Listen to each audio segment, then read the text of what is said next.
It's Friday. At least I think it's Friday. I broke everything electronic. I smashed my computer to pieces.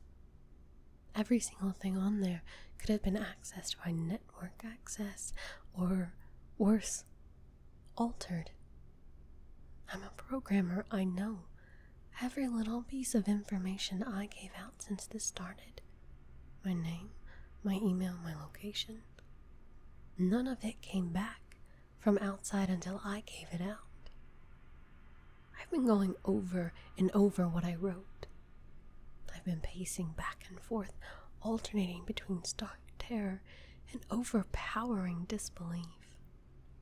Sometimes I'm absolutely certain some phantom entity is dead set on the simple goal of making me go outside. Back to the beginning with the phone call from Amy. She was effectively asking me to open the door and go outside. I came running, hit through my head. One point of view says I've acted like a madman. And all of this is the extreme convergence of probability. Never going outside at the right times by pure luck. Never seeing another person by pure chance. Getting a random nonsense email from some computer virus at just the right time. The other point of view says that the extreme convergence of probability is the reason that whatever's out there hasn't gotten me already. I keep thinking I never opened the window on the 3rd floor. I never opened the front door until that incredibly stupid stunt with the hidden camera, after which I ran straight to my room and slammed the door. I haven't opened my own solid door since I flung open the front door of the building. Whatever's out there, if anything's out there, never made an appearance in the building before I opened the front door. Maybe the reason it wasn't in the building already was that it was elsewhere, getting everyone else, and that it waited until I betrayed my existence by trying to call Amy, a call which didn't work, until it called me and asked my name. Terror literally overwhelms me every time I try to fit the pieces of this nightmare together. That email, short, cut off. Was it from someone trying to get the word out? Some friendly voice desperately trying to warn me before it came? Seen with my own eyes, don't trust them. Exactly what I've been so suspicious of. It could have masterful control of all things electronic, practicing its insidious deception to trick me into coming outside. Why can't it get in?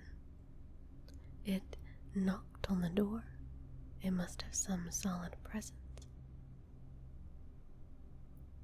The door.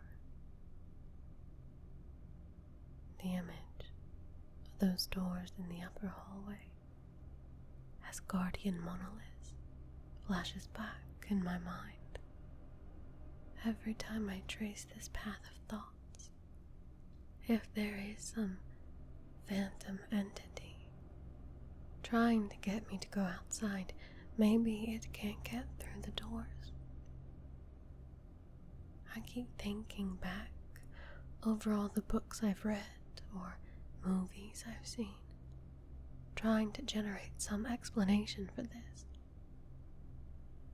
Doors have always been such an intense foci of human imagination, always seen as wards or portals of special importance. Or perhaps the door is just too thick. I know that I couldn't bash through any of the doors in this building, let alone the heavy basement ones. Aside from that, the real question is, why does it even want me? If it just wanted to kill me, it could do it any number of ways, including just waiting until I starve to death. What if it doesn't want to kill me? What if it has some far more horrific fate in store for me? God, what can I do to escape this nightmare? There's a knock on the door. I told the people on the other side of the door that I need a minute to think and I'll come out. I'm really just writing this down so I can figure out what to do. At least this time I heard their voices. My paranoia, and yes, I recognize I'm being paranoid, has me thinking of all sorts of ways that their voices could be faked electronically. There could be nothing but speakers outside, simulating human voices. Did it really take them 3 days to come talk to me? Amy is supposedly out there, along with 2 policemen and a psychiatrist. Maybe it took them 3 days to think of what to say to me. The psychiatrist's claim could be pretty convincing if I decided to think this has all been one crazy misunderstanding and not some entity trying to trick me into opening the door. The psychiatrist had an older voice, authoritarian but still caring. I liked it. I'm desperate just to see someone with my own eyes. He said I have something called cyberpsychosis, and I'm just one of a nationwide epidemic of thousands of people having breakdowns triggered by a suggestive email that got through somehow. I swear he said got through somehow. I think he means spread throughout the country inexplicably, but I'm incredibly suspicious that the entity slipped up and revealed something. He said I am part of a wave of emergent behavior, that a lot of other people are having the same problem with the same fears, even though we've never communicated. That neatly explains the strange email about the eyes that I got. I didn't get the original triggering email. I got a descendant of it. My friend could have broken down too and tried to warn everyone he knew against his paranoid fears. That's how the problem spreads, the psychiatrist claims. I could have spread it too, with my text and instant messages online to everyone I know. One of those people might be melting down right now after being triggered by something I sent them. Something they might interpret any way that they want. Something like a text saying, "Seen anyone face to face lately?" The psychiatrist told me that he didn't want to lose another one. That people like me are intelligent, and that's our downfall. We draw connections so well that we draw them even when they shouldn't be there.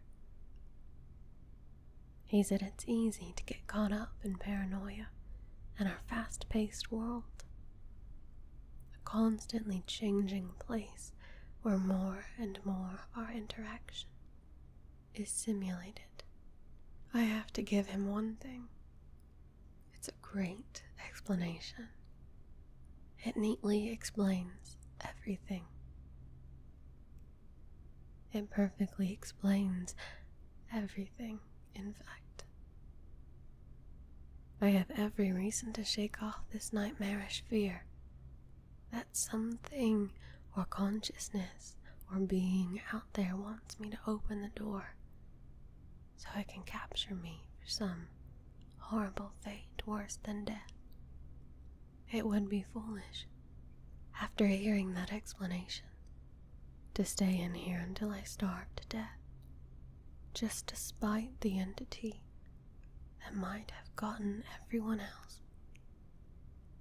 It would be foolish to think that, after hearing that explanation, I might be one of the last people left alive on an empty world, hiding in my secure basement room, spiting some unthinkable, deceptive entity just by refusing to be captured. It's a perfect explanation for every single strange thing I've seen or heard. And I have every reason in the world to let all of my fears go and open the door. That's exactly why I'm not going to. How can I be sure? How can I know what's real and what's deception? All of these damn things with their wires and their signals that originate from unseen origin. They're not real. I can't be sure. Signals through a camera, faked video, deceptive phone calls, emails, even the television lying broken on the floor. How can I possibly know it's real? It's just signals, waves, light. The door. It's bashing on the door. It's trying to get in. What insane mechanical contraption could it be using to simulate the sound of men attacking the heavy wood so well? At least I'll finally see it with my own eyes. There's nothing left in here for me to deceive it with. I've ripped apart everything else. It can't deceive my eyes, can it? Seen with your own eyes, don't trust them,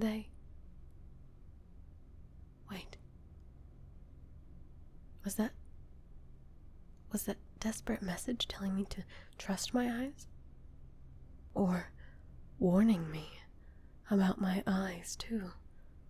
Oh my god.